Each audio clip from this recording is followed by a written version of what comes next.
moi je suis Baptiste, je suis coordinateur depuis août dernier à l'association La Pive, en charge d'organiser un petit peu les réunions, les conseils d'administration, mais aussi travailler sur le projet de la monnaie numérique, donc l'application de paiement qui sera disponible à partir de 2022, voire payée en Pive. Moi je m'appelle Laurine, j'étais coordinatrice avant Baptiste et maintenant je m'occupe plus particulièrement de l'intégration de la Pive dans le fonctionnement des collectivités. Donc pour payer par exemple la piscine, l'entrée au musée, l'entrée à la citadelle de Besançon à tout hasard, ce genre de choses. Et puis également pouvoir payer les élus en Pive s'ils le souhaitent, les agents de la collectivité et que les collectivités, au même titre que n'importe quel professionnel, puissent payer leurs factures en Pive. Voilà, c'est un des projets de la Pive de vraiment s'intégrer au fonctionnement des collectivités.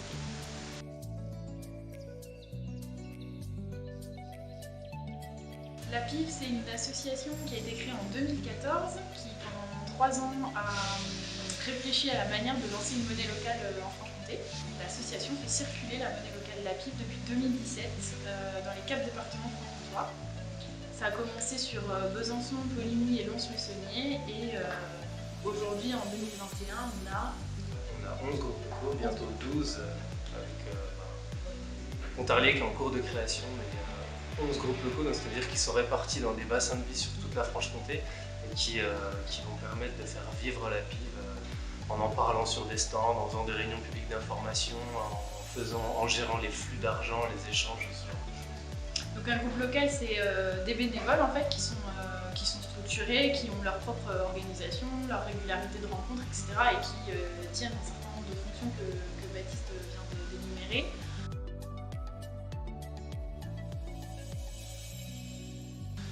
Nous, on fait partie de l'équipe salariée, donc on est 5 salariés dans l'association, on est épaulé par 2 services civiques et on est vraiment sur l'accompagnement de ces groupes locaux d'un point de vue un peu plus stratégique. On a tous des missions, donc le lien aux groupes locaux de manière plus étroite, la communication, la coordination générale sur les différents projets qu'on peut avoir, etc. Voilà, donc il y a une équipe salariée au service de une centaine de bénévoles répartis sur le territoire franc-comtois qui font vraiment vivre l'association au quotidien et qui font rayonner la monnaie locale de la Pive.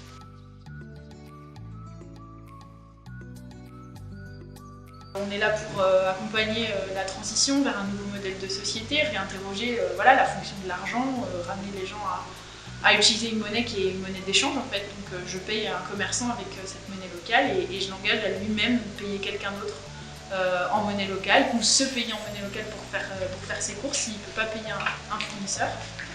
La monnaie locale, c'est également une manière de relocaliser les filières, l'activité économique, rester sur un territoire qui est cohérent et qui est à échelle humaine, c'est-à-dire qu'il y a un certain nombre de choses qu'on continuera à acheter en euros et c'est très bien, mais tout ce qu'on peut acheter en Pive et qu'on peut échanger dans un périmètre local, faisons-le en Pive et de cette manière-là on capte la richesse aussi, on évite des choses stupides genre j'achète des tomates ou des courgettes à l'autre bout de la France alors qu'en fait si je les avais achetées en Pive j'aurais été à peu près sûre qu'elles viennent d'ici parce que je faisais travailler un producteur local.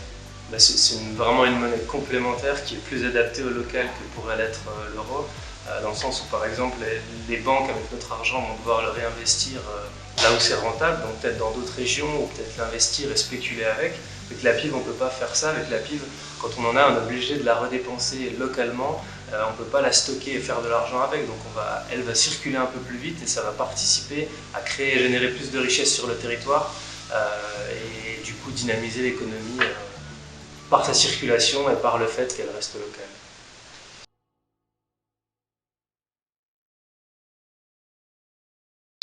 Donc nous effectivement au sein de l'association La Pive on a cet outil qui est la monnaie locale au service on accompagne la transition, on renforce les filières locales et on favorise les circuits courts, l'économie locale, etc.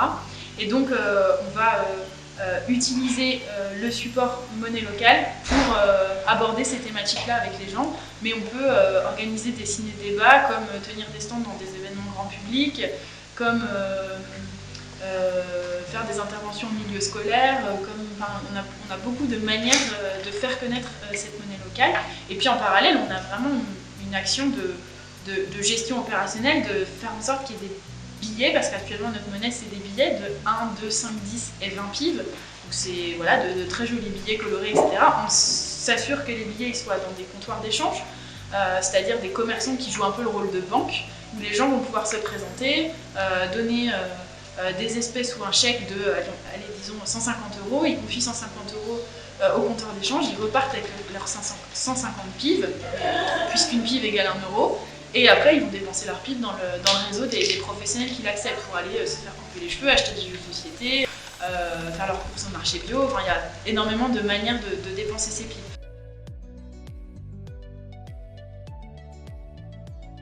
Au-delà de l'aspect économique, l'association elle véhicule des valeurs de solidarité, d'entraide.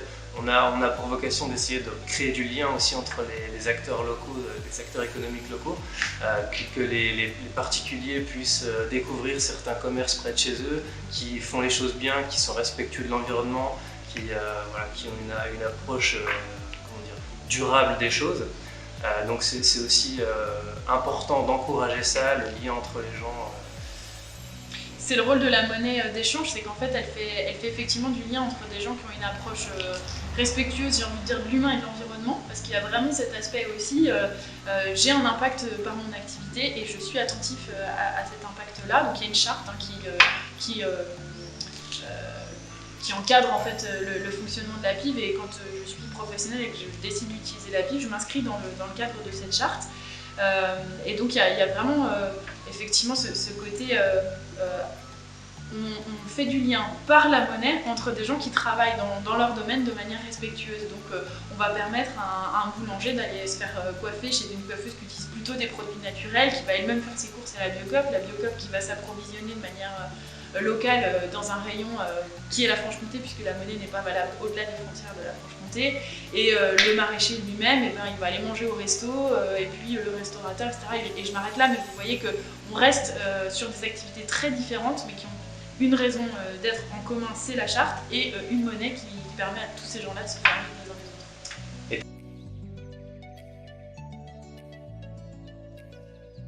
Tu as parlé d'équipe salariée, on va aussi du coup nous essayer d'appuyer les bénévoles à ce travail de connecter un petit peu les professionnels entre eux, donc avec une nouvelle personne qui va être chargée du développement, en tout cas d'accompagner certains professionnels pour leur trouver des fournisseurs, des clients, pour que au-delà de leur bassin de vie, les professionnels puissent peut-être parler à d'autres professionnels qui sont plus loin en Franche-Comté avec qui ils n'auraient pas eu l'idée de commercer. Donc d'essayer d'étendre ce réseau et de vraiment faire circuler la monnaie, mais aussi toutes les valeurs qui y sont rattachées.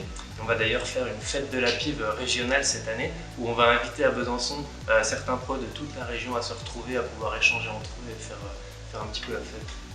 Le 9 octobre prochain, place Granvelle à Besançon.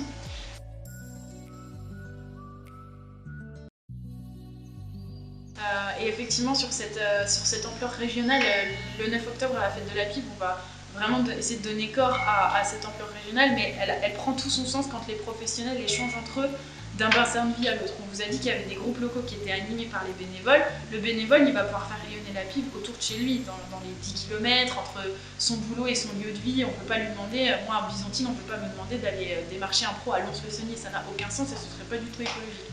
Par contre, les professionnels entre eux, ils ont des fournisseurs qui sont à l'échelle de la région. Et donc c'est en ce sens-là que le projet de la PIV il a été réfléchi en 2014, de se dire les filières, elles sont à quelle échelle? Est-ce que c'est la ville de Besançon ou est-ce que ça va au-delà? Et on s'est rendu compte qu'en Franche-Comté, c'était intéressant de travailler sur les 4 départements. Donc on a lancé ce projet hyper ambitieux d'une monnaie à l'échelle des 4 départements de la région de l'époque. Bon, on n'ira pas jusqu'à la Bourgogne, parce que honnêtement, humainement, c'est plus du tout, c'est trop grand. La Bourgogne-Franche-Comté, c'est beaucoup trop vaste. De la Nièvre au territoire de Belfort, là, on s'en sort plus. Mais déjà, les 4 départements franc-comtois, c'est quelque chose qui est assez atypique en France, parce que des monnaies locales, il y en a plus de 80 en France. Donc on n'est pas du tout un épiphénomène, il y a beaucoup d'autres associations qui font vivre des monnaies locales, mais souvent à l'échelle d'une ville ou d'une agglo. Et nous, sur le territoire franc-comtois, on a décidé de permettre aux pros de se mettre en lien bien au-delà du territoire d'une métropole, mais bien à l'échelle de la région, ce qui nécessite du coup derrière, voilà, un petit peu cette action de l'équipe salariée pour avoir un peu une vue de dézoomer là où les bénévoles sont vraiment dans l'animation de terrain au plus proche de leur vie quotidienne.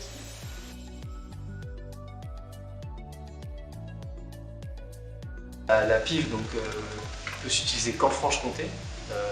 tous les adhérents, en tout cas les professionnels du réseau, seront franc-comtois ou en tout cas auront un commerce en Franche-Comté. Et comme disait Laurine, donc chaque adhérent qui va pouvoir échanger ses euros contre des PIV va pouvoir dépenser ses PIV chez les adhérents de l'association. Et les euros en échange vont être placés sur des comptes dans des banques éthiques, donc que ce soit le Crédit Coopératif ou la NEF, qui vont permettre de soutenir en tout cas certains projets locaux. Effectivement, les euros sont déposés sur un compte dans ces banques. Ce qui est important pour l'association, c'est que ces montants d'euros ils soient en permanence disponibles, puisqu'il y a des professionnels qui ne vont pas avoir suffisamment de fournisseurs pour faire circuler l'ensemble des PIB qu'ils vont recevoir dans leur tiroir caisse. Ils ne vont pas toujours pouvoir tout dépenser sur le territoire franc-comtois. Parfois, ils font appel à nous et ils nous disent écoutez, là j'ai 250 PIB, donc je ne sais pas quoi faire. Il faudrait que vous me remboursiez, et dans ces cas-là, on se doit de leur redonner des euros. En tout cas, c'est comme ça qu'on a cadré les choses dans une convention avec eux. Donc on les accompagne pour rentrer leurs fournisseurs dans le réseau, pour leur donner d'autres idées aussi de manière de dépenser leur PIB, typiquement en se payant une partie de leur salaire et après à titre personnel aller faire leurs courses, etc. en PIB, c'est une possibilité. Mais malgré tout, on se doit, nous, quand on met une PIB en circulation sur le territoire, d'avoir l'euro qui correspond sur un compte en banque qui est garanti.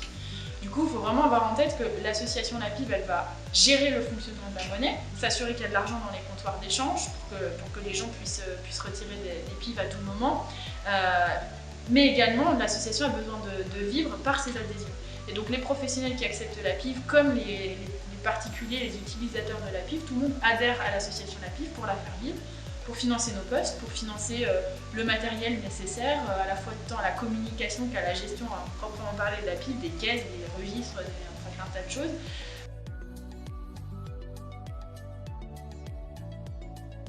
Là, on est en train de lancer la monnaie numérique, qui est un autre versant de notre projet, qui est de se dire finalement, au-delà des billets de 1, 2, 5, 10 et 20 PIB, on a aussi besoin de s'adresser à toute une partie de la population qui est très éloignée des paiements en espèces. Donc on va proposer une application numérique de paiement numérique.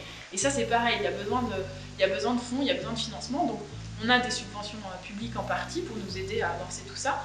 Mais ce que les gens doivent se rendre compte, c'est que cette monnaie locale qui est au service du territoire, qui dynamise nos échanges locaux, elle vit par les adhésions des utilisateurs et des professionnels qui acceptent la PIB en paiement.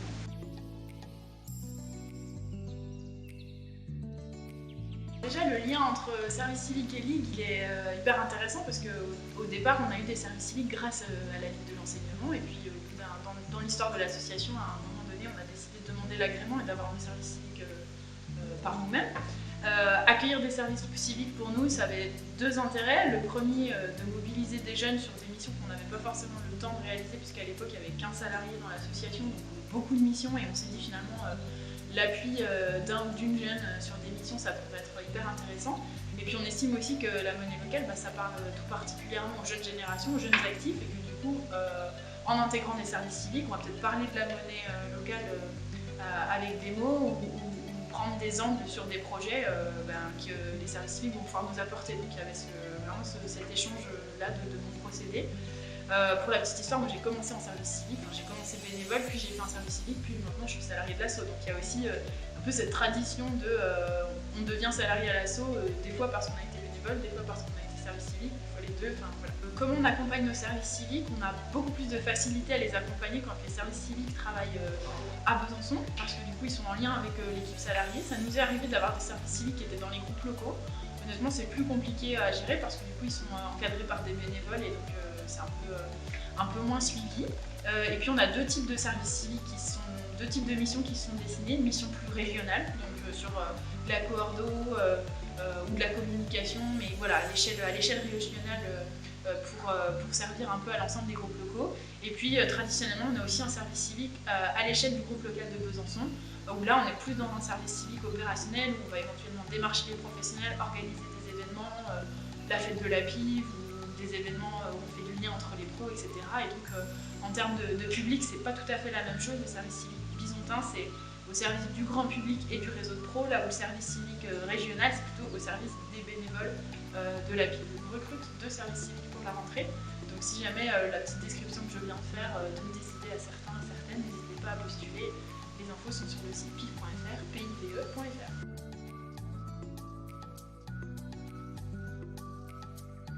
actuellement à la PIV, il y a beaucoup de projets qui se mettent en place. On aura, comme on l'a dit, l'année prochaine, en tout cas, le lancement de la monnaie numérique. D'ici là, la fête de la PIV le 9 octobre. On va aussi participer au Festival des solutions écologiques avec un ciné-débat où on pourra regarder des films et débattre de l'intérêt de comment utiliser l'argent autrement tout en faisant du vélo. Donc ça, c'est le 10 septembre. Pour adhérer et puis avoir toutes les infos, donc rendez-vous sur notre site piv.fr où on explique ce que c'est que la PIV et vous pourrez adhérer via le formulaire qu'on a. Venez nous rendre visite au local à Besançon 31 rue Battant ou sinon contactez chacun de nos groupes locaux répartis sur la France.